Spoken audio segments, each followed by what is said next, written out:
Le 6 janvier 2026, Elle annonce tombe et un détail précède tout. Ibrahim Traoré grave une prière dans la fondation avant qu'un mur N existe. Dans un Sahel où El Islam est majoritaire, promettre la plus grande église chrétienne des Afriques N est pas un plan de communication, mais un test de crédibilité et de cohésion. Les critiques invoquent écoles, hôpitaux, sécurité et soupçonnent une mise en scène. Pourtant, la fracture glisse ailleurs. Que vaut un progrès mesurable si la mémoire se vide? Et si ce geste était ni symbole, ni stratégie, mais une dette envers les invisibles? Ce récit ne cherche ni à absoudre, ni à condamner, mais à éclairer ce qui est réellement en jeu derrière une décision jugée irrationnelle par les standards classiques. Il promet au lecteur de comprendre pourquoi un choix apparemment non prioritaire peut devenir un test politique majeur, au-delà des débats sur le coût ou le symbole. L'enjeu central se situe dans l'écart entre un développement mesurable, chiffres à l'appui, et une mémoire collective que les politiques publiques peinent à intégrer. Lorsque cet écart se creuse, la stabilité ne dépend plus seulement d'écoles, d'hôpitaux ou de routes, mais de la capacité d'un État à reconnaître ce qui a tenu debout ses citoyens dans les moments de rupture. En suivant cette affaire, le lecteur découvre les risques silencieux. Déplacer l'ordre des priorités peut fissurer des équilibres religieux, refroidir des partenaires ou au contraire retisser une confiance abîmée. Le cas d'Ibrahim Traoré pose alors une question plus large que sa personne. Jusqu'où un pouvoir peut-il s'exposer sans se fragiliser, et qu'arrive-t-il à une nation lorsque ses dirigeants osent élargir la définition même de l'essentiel? Le détail décisif n'apparaît ni dans le discours officiel ni dans les chiffres. Avant toute annonce publique, Ibrahim Traoré s'est agenouillé pour une prière silencieuse, sans témoin, alors que le chantier n'existait pas encore. Ce geste, presque invisible, précède une déclaration qui, elle, a figé la salle le 6 janvier 2026. En quelques secondes, la promesse de construire la plus grande église chrétienne d'Afrique au cœur du Sahel a déplacé le débat hors des cadres habituels. On ne discute plus seulement de budget ou de priorité, mais de ce qui motive un dirigeant lorsqu'aucun indicateur ne peut justifier son choix. Pour comprendre la portée de cette scène, il faut revenir au contexte. Depuis sa prise de pouvoir en 2022, Ibrahim Traoré incarne la rupture. Rupture avec l'influence française, avec certains modèles de gouvernance importés, avec le langage diplomatique prudent. Cette trajectoire l'a rendu populaire auprès d'une partie de la jeunesse, mais aussi scrutée avec méfiance à l'extérieur. Dans un pays majoritairement musulman, marqué par des équilibres confessionnels délicats, l'annonce d'un édifice chrétien de cette ampleur ne peut être neutre. Elle réactive des peurs anciennes, celles de la division, de la récupération politique ou d'une hiérarchie symbolique mal comprise. Pourtant, le projet n'émerge pas d'une logique de conversion ou de compétition religieuse. Il s'inscrit dans une mémoire personnelle que Traoré évoque rarement, celle d'un instant de vulnérabilité extrême vécu bien avant le pouvoir, où la survie n'était pas une stratégie mais un hasard. C'est cette dette intime, difficilement traduisible en langage politique, qui irrigue le récit. Entre la pression des indicateurs de développement et le poids de cette mémoire, la ligne de fracture apparaît clairement. Elle explique pourquoi la controverse dépasse la question d'un bâtiment pour toucher à ce que l'État choisit de reconnaître ou d'ignorer comme fondement invisible de la cohésion. Les premiers effets du projet ne se lisent pas dans des communiqués, mais dans des échanges discrets, souvent sans caméra. L'un des personnages clés de cette phase est un imam rencontré lors d'une visite conjointe dans une école du Nord. La discussion se tient en fin de journée, loin des discours officiels. L'imam ne conteste pas la foi, mais exprime une crainte simple. que les jeunes n'y voient qu'un monument de plus et que ceux qui prient ailleurs se sentent invités à s'effacer.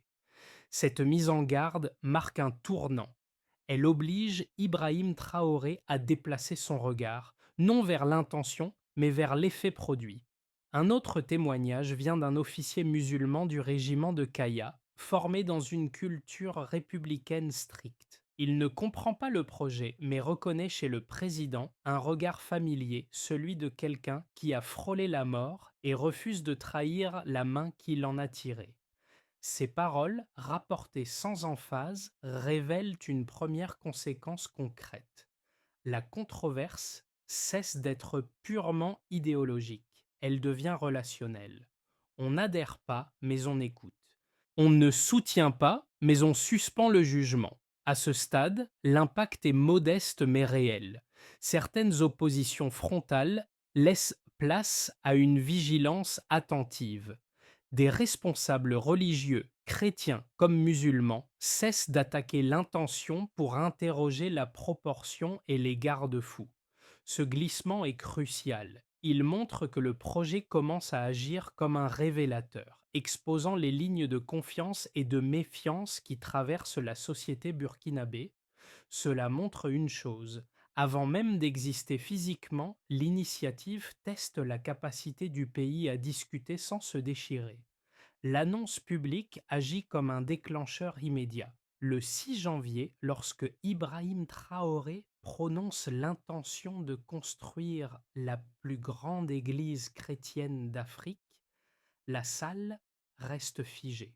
Aucun applaudissement, aucun murmure, seulement un silence dense qui précède la tempête. Dès le lendemain, les critiques se structurent. Sur les réseaux sociaux, le projet est présenté comme une provocation inutile, voire comme une tentative d'autocélébration. Des intellectuels dénoncent une dérive émotionnelle qui détournerait l'attention des urgences économiques et sécuritaires. Dans certains médias occidentaux, le geste est rapidement qualifié de populisme mystique. À l'intérieur du gouvernement, la tension monte aussi. Plusieurs ministres alertent le président sur le risque de polarisation. Ils rappellent que le pays fait face à des défis pressants et que chaque symbole mal calibré peut fragiliser des équilibres déjà précaires. Le mot qui revient est celui de timing. Ce n'est ni le moment ni la priorité, disent-ils. Ibrahim Traoré écoute mais ne répond pas immédiatement. Cette retenue alimente les spéculations. Le silence est interprété tantôt comme une hésitation, tantôt comme un mépris du débat public. Le premier geste de réponse ne prend pourtant pas la forme attendue. Pas de conférence de presse, pas de justification détaillée. Le président choisit de publier l'intégralité de son intervention en mettant en évidence une phrase clé. Il ne s'agit pas de bâtir un temple pour Dieu, mais un espace pour que l'homme n'oublie pas d'où vient sa force. Cette clarification apaise certains, mais attise d'autres critiques. Des responsables religieux chrétiens craignent que l'édifice devienne un totem politique. Plusieurs imams parlent de provocation symbolique dans un pays où l'islam est majoritaire. Le 3 février, un nouveau seuil est franchi. Un collectif d'intellectuels burkinabés publie une tribune rappelant les priorités fondamentales: écoles, hôpitaux, sécurité. Le texte est très largement relayé et marque un pic de contestation. Ce jour-là, Ibrahim Traoré rompt explicitement le silence lors d'une allocution restreinte. Il affirme que les infrastructures matérielles seront construites, mais pose une question dérangeante. Que restera-t-il de ce que le pays a traversé s'il n'existe aucun lieu pour pleurer, se souvenir et dire merci? Le débat change alors de registre. On ne discute plus seulement de légitimité, mais de proportion. Les semaines suivantes marquent une phase d'apaisement progressif. Les attaques personnelles diminuent, remplacées par des interrogations sur le coût symbolique et les garde-fous institutionnels. Certains opposants reconnaissent la sincérité du geste tout en doutant de sa traduction concrète. D'autres continuent d'y voir un précédent dangereux, celui d'un État qui troquerait le rationnel contre l'émotionnel. Ibrahim Traoré, de son côté, maintient une ligne constante. Il reconnaît la force des critiques, rappelle les dérives passées du continent et pose une limite claire. Si le projet devait devenir un spectacle ou un instrument de pouvoir, il devrait être abandonné. À ce stade, la controverse n'est pas éteinte, mais elle s'est transformée. D'un affrontement frontal, elle est devenue un débat sur le sens, la mémoire et les priorités. Le geste initial a produit son effet maximal. Il a obligé chaque camp à révéler ce qu'il considère comme essentiel et ce qu'il est prêt à sacrifier pour le préserver. Pour situer les choses, le contraste est net. En 2018, plus de 41% des Burkinabés vivaient sous le seuil de pauvreté. En 2026, ce taux est passé sous les 15% selon des données largement reprises par le gouvernement. L'amélioration est réelle et personne ne la conteste sérieusement. Elle signale un redressement mesurable après des années de chocs sécuritaires et économiques. Mais ce delta, aussi impressionnant soit-il, n'épuise pas la réalité qu'il prétend résumer. Il dit ce qui a été gagné, pas ce qui continue de manquer là où l'État peine à compter. Un second indicateur est souvent mobilisé pour défendre la priorité donnée aux infrastructures classiques. L'accès à l'école primaire concerne désormais plus de 78% des enfants contre 45% en 2015. Là encore, le progrès est incontestable. Il traduit des investissements, des efforts logistiques, une capacité à livrer des résultats visibles. Pourtant, des enseignants rapportent une dissonance persistante. Beaucoup d'élèves apprennent à lire avant de comprendre pourquoi cela compte. Les outils sont présents, le sens reste parfois absent. Cette distance entre compétence et signification n'apparaît dans aucun tableau, mais elle conditionne la durabilité des gains affichés. Le troisième chiffre, moins commenté, éclaire directement la controverse. En 2025, plus de 65% des jeunes interrogés dans un sondage national déclaraient ressentir le besoin d'un lieu où l'on ne demande ni performance ni rendement, mais mémoire et appartenance. Cette donnée ne mesure ni croissance ni productivité. Elle pointe un manque que ni les routes ni les budgets ne comblent.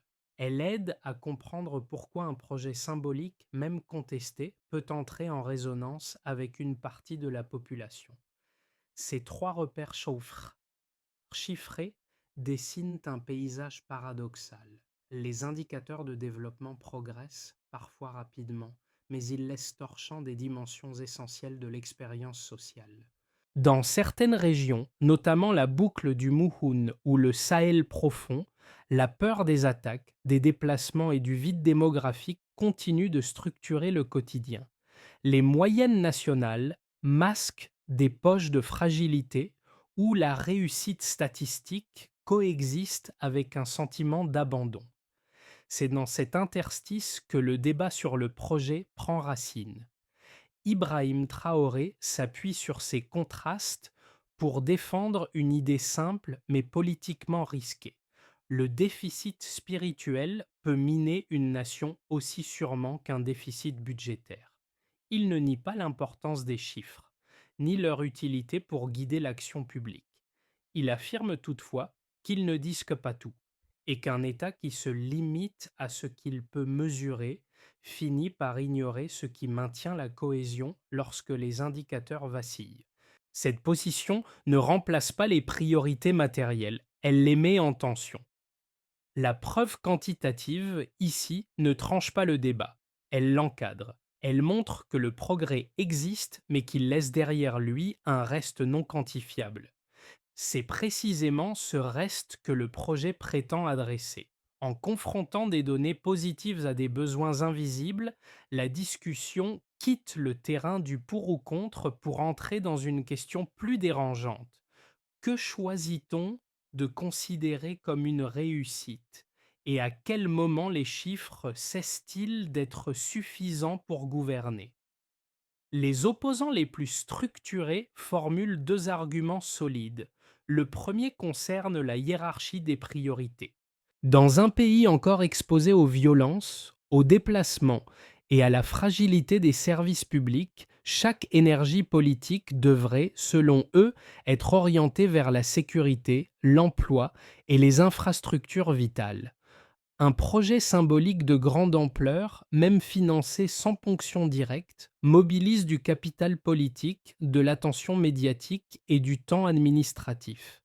Pour ces critiques, ce coût immatériel est déjà excessif. Il risque de détourner l'agenda national au moment où la concentration est une condition de survie institutionnelle. Le second argument touche au précédent politique. L'histoire africaine regorge d'exemples où des constructions religieuses ou mémorielles ont servi de vitrine de pouvoir avant de devenir des lignes de fracture. Même animée d'une intention sincère, l'initiative pourrait ouvrir la porte à des usages ultérieurs moins scrupuleux. Un État qui légitime un projet spirituel aujourd'hui pourrait être sommé demain d'en soutenir d'autres, au nom de l'équilibre ou de la réparation symbolique.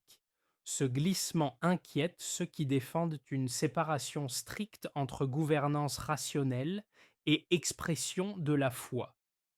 Ils craignent qu'à terme, la neutralité de l'État soit fragilisée. Ces objections ne sont ni marginales ni infondées. Ibrahim Traoré lui-même reconnaît leur ancrage historique. Il admet que le continent a trop souvent confondu mémoire collective et glorification personnelle. Sa réponse ne consiste pas à nier ces risques, mais à déplacer le cadre. Il pose une condition radicale. Si le projet devient un spectacle, un instrument d'influence ou un marqueur identitaire excluant, il devra être abandonné. Cette clause, répétée en privé comme en public, vise à désamorcer l'argument du précédent. Sur le fond, sa ligne de défense repose sur une distinction précise. Il ne s'agit pas d'introduire la foi dans l'État, mais de reconnaître un besoin social qui échappe aux politiques classiques. Les chiffres montrent des progrès matériels. Ils ne disent rien de la fragmentation intérieure. Pour Traoré, ignorer ce manque au nom de la prudence reviendrait à laisser un vide que d'autres acteurs, parfois violents, sauront exploiter. Le calcul est risqué mais assumé. Mieux vaut encadrer un symbole fragile que laisser prospérer des récits concurrents hors de tout contrôle. Ainsi, les objections les plus solides ne disparaissent pas. Elles sont intégrées au raisonnement. La controverse ne se résout pas par une réfutation simple, mais par un arbitrage inconfortable entre deux dangers réels, celui d'en faire trop et celui de ne pas voir ce qui se délite silencieusement. À ce point du récit, la perspective bascule. Ce qui semblait être une initiative religieuse prend la forme d'un marqueur plus profond, presque anthropologique. Ibrahim Traoré ne décrit plus l'Église comme un édifice destiné à prier, mais comme un repère destiné à rappeler. Rappeler ce qui a été traversé, perdu, sauvé de justesse. Dans ses échanges privés, comme dans ses rares justifications publiques, le vocabulaire change. Il ne parle ni de salut, ni de doctrine, mais de gratitude, de dette, de continuité humaine. Cette inflexion modifie la lecture du projet. Elle explique pourquoi la question n'est plus seulement pourquoi construire, mais que se passe-t-il quand on ne construit rien pour se souvenir. Dans une société éprouvée par les ruptures, les déplacements et la violence, l'absence de lieux symboliques laisse le champ libre à d'autres récits, souvent plus radicaux. Le geste devient alors préventif plutôt que démonstratif. Il ne cherche pas à imposer une croyance, mais à contenir un vide. C'est ici que la controverse se déplace définitivement. Les critiques les plus attentives cessent d'attaquer l'intention et interrogent désormais la mise en œuvre. Comment éviter la récupération? Comment garantir l'inclusivité? Comment faire d'un symbole un espace partagé plutôt qu'un drapeau? Le projet n'est plus jugé uniquement sur son existence, mais sur sa capacité à rester fidèle à cette promesse fragile. ne pas séparer. À mi-parcours, on comprend mieux l'enjeu réel. Ce n'est pas une bataille entre rationnel et spirituel. C'est une tentative risquée et imparfaite de nommer ce que les politiques publiques laissent souvent hors champ, la mémoire comme infrastructure silencieuse de la cohésion. Les effets potentiels du projet se déclinent différemment selon les acteurs concernés, et c'est dans cette diversité que se joue son impact réel. Pour l'État d'abord, l'initiative crée un double mouvement. D'un côté, elle expose le pouvoir à une critique accrue, en particulier sur la cohérence des priorités publiques. Chaque retard dans un chantier scolaire ou hospitalier risque désormais d'être comparé à ce symbole très visible.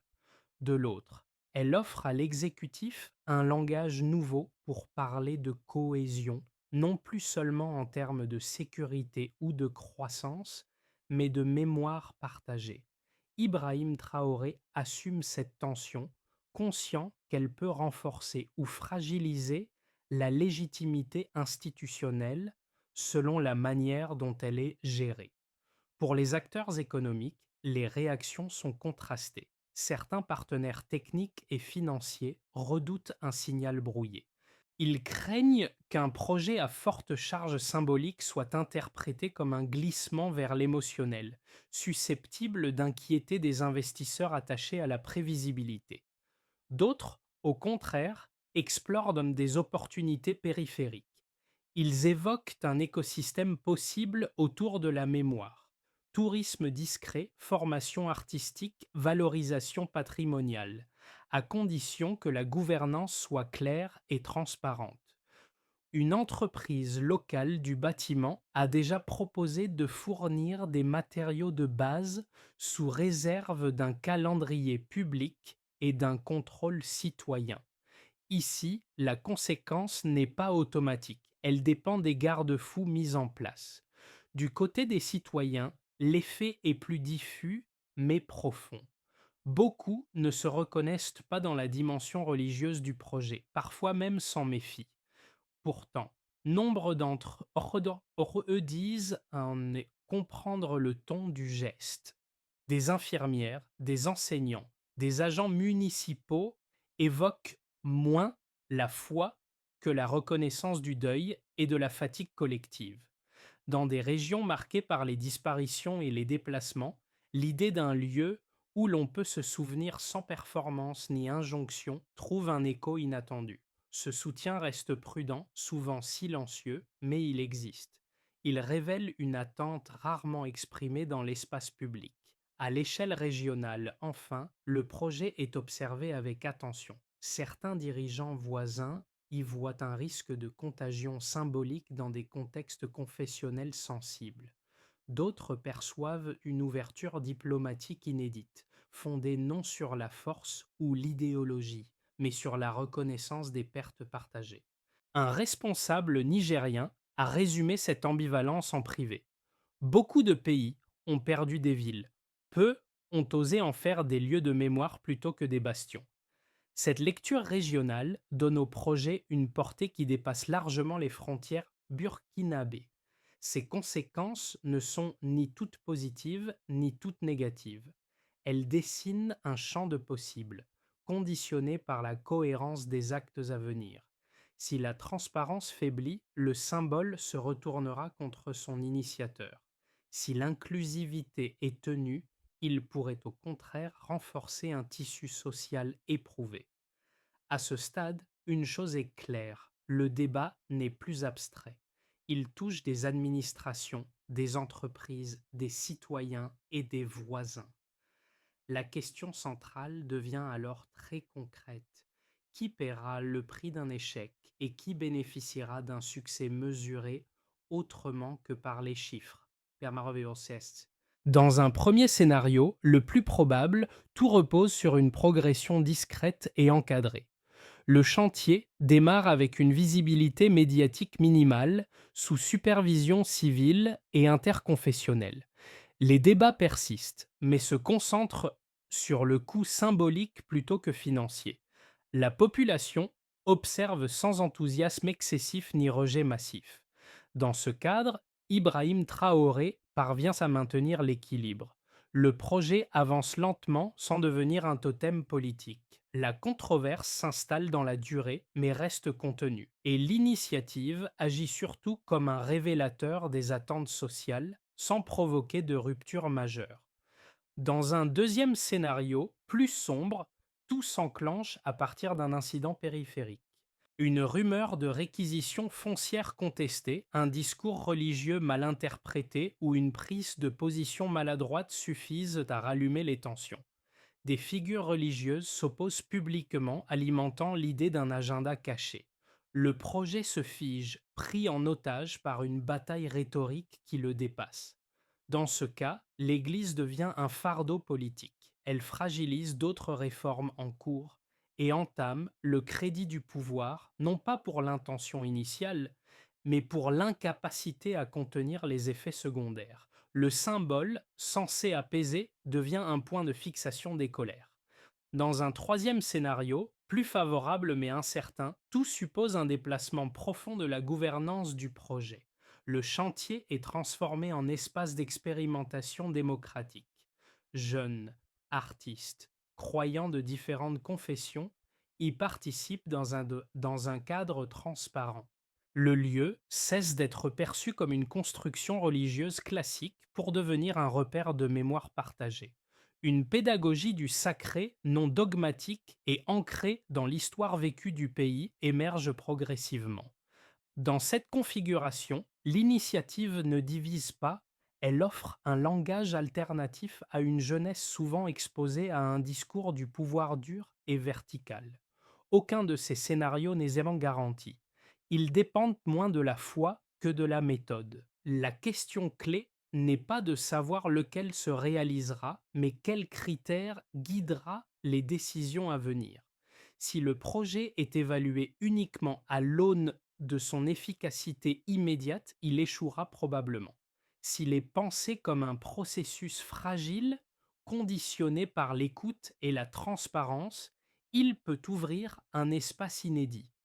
Le choix n'est pas entre croire ou ne pas croire, mais entre gérer un symbole ou le laisser dériver. À ce stade, le débat quitte les sphères institutionnelles pour rejoindre l'expérience ordinaire. Pour une première catégorie de citoyens, souvent engagés dans les services publics ou le soin, l'enjeu n'est pas religieux. Il parle de fatigue collective, de deuil mal formulé, de journées où l'on tient sans savoir pourquoi. Dans ce contexte, l'idée d'un lieu dédié à la mémoire agit comme une reconnaissance symbolique de ce qui ne se mesure pas. L'usure morale, la perte silencieuse, la nécessité de marquer des pauses dans une société sous tension permanente. Pour d'autres, notamment des jeunes urbains peu pratiquants ou sceptiques, le projet suscite une gêne productive. Il les oblige à interroger leur propre rapport à la gratitude et à la transmission. Ils ne se sentent pas appelés à croire, mais à se souvenir.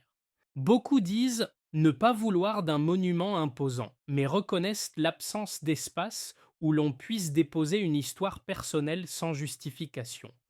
Cette ambivalence explique pourquoi le rejet n'est pas massif mais nuancé, souvent formulé sous forme de questions plutôt que d'opposition frontale. Une troisième catégorie, plus critique, voit dans l'initiative un risque de dilution des combats essentiels. Elle craint que l'attention accordée à la mémoire détourne des urgences matérielles. Pourtant, même parmi ces voix, un point de convergence apparaît: la reconnaissance que le pays manque de rituels civils pour nommer ce qui a été traversé. Le désaccord porte moins sur le besoin que sur la forme et le moment. C'est ici que le lecteur est directement concerné. Au-delà du Burkina Faso et d'Ibrahim Traoré, la situation renvoie à une question universelle. Comment une société éprouvée décide-t-elle de ce qu'elle honore publiquement? Chacun, selon son histoire, se situe quelque part entre l'exigence de résultats tangibles et le besoin de sens partagé. Le projet agit alors comme un miroir. Il ne demande pas d'adhésion, mais une prise de position intérieure. Qu'est-ce qui, dans nos propres vies collectives, mérite d'être reconnu même lorsqu'aucun indicateur ne le réclame? Pour que l'initiative reste crédible et apaisée, une feuille de route précise est indispensable. Pour commencer, il faut clarifier le statut du projet. Il doit être placé sous un pilotage double, la présidence pour l'impulsion et une commission interconfessionnelle indépendante pour le contrôle. Le calendrier doit être public dès le départ afin d'éviter les soupçons de décision improvisée. Cette transparence initiale conditionne l'acceptabilité politique de l'ensemble. Ensuite, la question porte sur le financement. Ibrahim Traoré a posé une ligne claire. Aucune ponction directe sur les budgets sociaux.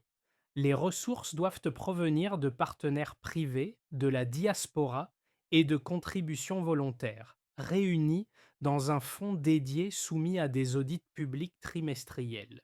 Cette exigence répond à la critique centrale sur la concurrence avec les priorités matérielles et transforme le symbole en engagement vérifiable.